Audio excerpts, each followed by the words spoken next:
I'm Rachel Wolfson, the host and founder of Web3 Deep Dive Podcast. Web3 Deep Dive Podcast focuses on real-world Web3 use cases to help you better understand how Web3 is being applied today and how it may be leveraged in the future. If this sounds interesting, I encourage you to subscribe, like, and share the content that you're seeing today to help spread the word about Web3. Hi, everyone. Welcome back to another very special episode of Web3 Deep Dive Podcast. Today, I'm here at the North American Blockchain Summit in Fort Worth, Texas, and I'm so excited for my next interview. Today, I'll be speaking with Lee Bratcher, the president of the Texas Blockchain Council. Hey, Lee. Hey, Rachel. Thanks for having me on. Yeah, thank you for coming on. How's it going? It's going great. We're excited to do this in Fort Worth. The last 2 years, as you know, have been in Austin, and it's funny, I want to tell your listeners, many years ago, Mance Harmon from Hedera connected us for an article, and that was the very first, crypto-related article that I was ever quoted in. Oh, wow. I actually didn't know that. Yeah. Yeah. I think that was about 5 years ago. Yeah, I was going to say, I've known you for years. And Lee, so basically, did you start this? It used to be called what was the original name? It was Texas Blockchain Summit. Okay, the Texas Blockchain Summit, and now it's the North American Blockchain Summit. That's right. Okay. Yeah, we've partnered with more state associations from across the country. We're part of the U.S. Blockchain Coalition. I chair the board of that coalition of state associations. And there's actually 46 state associations that do blockchain and digital assets policy. So Texas is proud to partner with, I think for this conference, we have 19 of them here. Wow. And this is the third year? Third year. Yeah. Wow. First 2 years in Austin and now in Fort Worth. Right. Well, I'm so happy to see that it's expanding. This is a huge huge event, and you've got amazing speakers here. I mean, it's really exciting. Yeah, yesterday we had Vivek Ramaswamy, presidential candidate, and then RFK Jr., and today we have 3 U.S. senators, Senator Cruz, Senator Cornyn, and Senator Wyden. Right, and I got the chance to say hi to Senator Cruz, so that was fun. Lee, so I want to know a little bit about your background, and then we can talk more about the summit. How did you get involved in the crypto and blockchain space? I was a political science professor, and my research area was blockchain and property rights. It started out being property rights. And then when I discovered blockchain and read the white paper, I added that into my research, and it just fit. Property rights is this thing that's been physical for many centuries, millennia, right? Trying to secure people's ownership in different assets, typically real estate or companies or whatever it is. And then now we have digital property rights through digital scarcity. And so I came at it from a very academic perspective, and then I started to organize and gather people around for the industry, and started out in Dallas, just holding monthly meetings. And that's where I met Mance Harmon, one of our first board members. And then we expanded it and called it the Texas Blockchain Council, and started officially about 4 years ago. Right. So, and what is the goal behind an event like this, like the North American Blockchain Summit? Like, what is it that you want people to take away from this summit? So this is a little bit different than most crypto conferences in that it's a little bit more business to business and a little less retail. So most people are going to be dressed like you and I, more formally. We're going to be interacting with bankers, lawyers, accountants, investment bankers, private equity funds.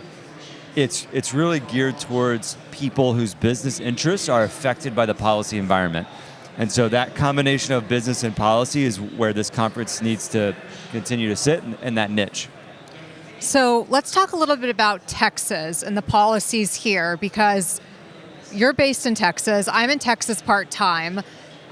Would you say Texas is a crypto-friendly state? It is. I think we all have a long ways to go, and we're leading the country as far as policy and also policy makers and elected officials that are open to innovation and willing to take risks. We're sitting here in Fort Worth where Mayor Maddie Parker wants to change the city into a city of innovation and technology.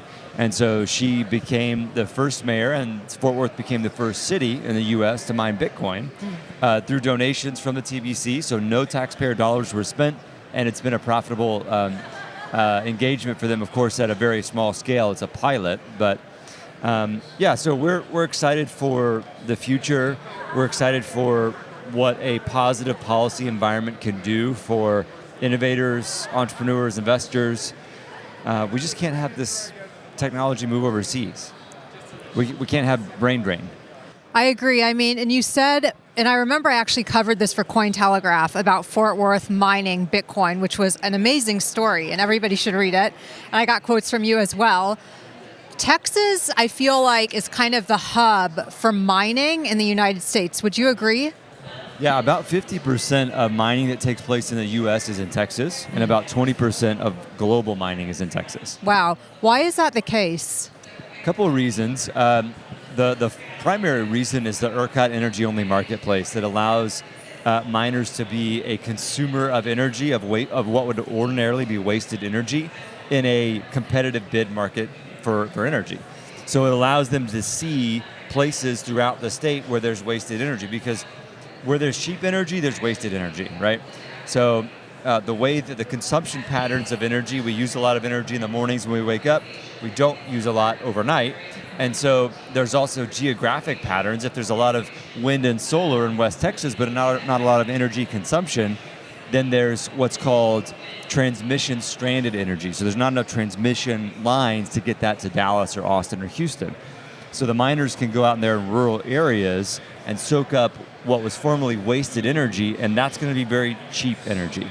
And if the energy is cheap, then they're prospering and more miners are going to want to be here. Right. And one of the hot topics that we're hearing of now, and RFK Jr. was actually discussing this in the press conference that he held yesterday, about environmentally friendly mining practices. And you were just saying that a lot of that energy would be left unused. So would you say that mining Bitcoin and mining cryptocurrencies is actually energy efficient in some ways? Yeah, so the way that miners can be energy efficient is actually in their economic self-interest. So the lower power price they get, that means they're being more efficient. That means that they're using electrons that would have never made it to an end user, right? So they are, now not to say that all energy that miners use is optimized for efficiency, but miners are more efficient than any other industrial load on the Texas grid. That is verifiable. There is no argument about that. So they are the most flexible, which means they can turn on and off very quickly, and they are geography agnostic. They will go to where that stranded energy is. So that incentivizes more generation, especially wind and solar, because we're about maxed out in Texas on wind and solar. We've got a third of our energy that's generated by wind and solar, and that is about as all you can have because it's intermittent, and you can't really rely on it as base load. But if you pair intermittent power like wind and solar with an intermittent user like Bitcoin mining, then you can increase your proportion of renewables. Right. It's interesting. And Lee, are you doing a lot of work to actually talk to legislators and policymakers in Texas to kind of educate them on the benefits of mining and just on the other benefits of blockchain technology? Yeah, absolutely. We are on a weekly basis engaging with staffers or elected officials just to either provide them with resources, answer questions, sometimes even present ideas for furthering innovation in Texas. One idea that's come up before is a Texas Bitcoin Trust, where we create a trust, and the benefactor of that trust is the state of Texas. And the trust then holds that Bitcoin in cold storage until which point the treasury of the state of Texas is willing to take possession of it. So have you actually spoken about that with policymakers in Texas? I have, several. We've even spoken about it with Comptroller Hager, the comptroller for the state of Texas, and to the Texas Bullion Depository, where that's the gold depository here in Texas, where would be the likely place for a cold storage for Bitcoin to be located. Mm-hmm. And so I think it's probably another 2 years out.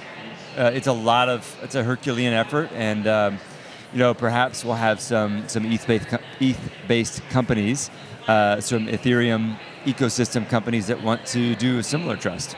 Are policymakers open to the idea? The nice thing about the trust is they don't have to be. Many of them are, but you don't have to get permission to create a trust. It's just a legal entity, and you can name any benefactor of a trust. So we can name the state of Texas as the benefactor of the trust, and the Bitcoin stays in the trust until policymakers are willing to accept it. Are there other states that have a Bitcoin trust? Do you know? No. So this would be kind of a first. This would be a first, and if somebody else steals the idea, that's okay. It's a heavy lift, and you got to convince people to donate Bitcoin to the state, which I think we will have. Whether that's just people that are advocates of freedom, or they're just open to collaborating with others. Maybe there's an incentive for them to donate. They have a board seat on the trust or something like that. Right. What other initiatives do you hope to see get passed, or I guess Texas leading the way in terms of innovation? Like, what do you hope to see? So we have the proof of reserves legislation that passed in May, requiring all exchanges that have a presence in Texas to submit to quarterly attestations. Eventually, we'd love to get those to real-time proof of reserve and liabilities audits. That would be excellent. That's a long ways off. There's a lot of work that needs to be done, both at the regulator level and at the exchanges. But it's just another tool in the tool belt for greater transparency. And the exchanges that we have now, the bad ones are being weeded out, either like FTX through fraud and criminal charges, or through just bad business practices, like for example Celsius. So we're pretty pleased with the exchanges that are left standing. They're bastions of transparency. Right. Lee, do you have any advice or anything you want to tell people that may be watching this interview that are not based in Texas, and maybe they're considering moving to Texas? Is there anything that you'd want to say in terms of the innovation and maybe even joining the Texas Blockchain Council? Like how they can join? Yeah, we'd welcome to join. It's texasblockchaincouncil.org. We have a join page and different membership categories, some more corporate type memberships, and then we have individual memberships for people that just want to network. And then, of course, they can always come to the summit and connect with people here too. Any advice? Like, do you have anything you want to say that, Texas is the place to be? I mean, I do think, because I'm back and forth between Texas, California, there is a lot happening in Texas. I love Austin.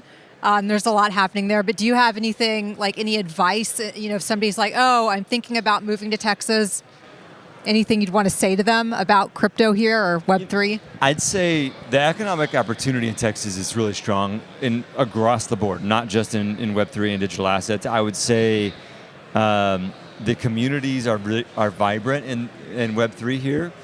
I would also say if you're in a place where you have a good job, there are state associations in other states as well, and we can connect people to that. Like if they just are firmly planted where they are and they're not planning to be an economic transplant from California to Texas, or Chicago, Illinois to Texas, there are trade associations in those states. And Jamie Miner from California is here. She was just speaking on stage. She runs a trade association in California, and I can connect people to people like her. Yeah, wonderful. Any final thoughts before we end the interview that I might have missed? No, I mean, I think just happy that you're here and glad that you got some great interviews. And I think it's been a successful event for media, attendees, speakers alike. Yeah, I agree. I mean, I got to speak with RFK Jr. yesterday, so that made me extremely happy. I'm glad. Cool. Thanks, Lee. Thanks, Rachel. Thank you. Special thanks to Aaron Bender for producing Web3 Deep Dive podcast. I'd also like to thank the sponsors behind Web3 Deep Dive. Finally, thanks to the listeners for tuning in. Please be sure to subscribe, like, and share. I'll see you guys next time.